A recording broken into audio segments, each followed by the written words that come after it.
this morning heading towards Sarah Point, which is considered the entrance to Desolation Sound, but this morning it's the exit point as we slowly make our way towards home.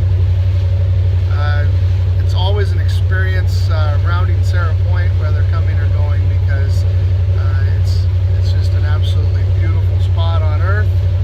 And I remember the first time I rounded Sarah Point entering Desolation Sound, it was an emotional experience, and I maybe even shed a tear or two because it was just such an experience. The time that it takes to get up here and to prepare and to keep and maintain a boat that's able to cruise like this. Today, motoring towards Pender Harbor. I'm going to stop in Powell River for some fuel, but it's about a 50-mile run. Right now, running on one engine, nice and slow at about 6 knots. Very pleasant and saving a lot of fuel. But I just wanted to share the view with you this morning.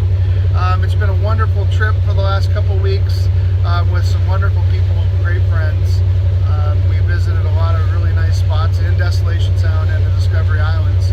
I've got a couple videos that I want to put together after I get home.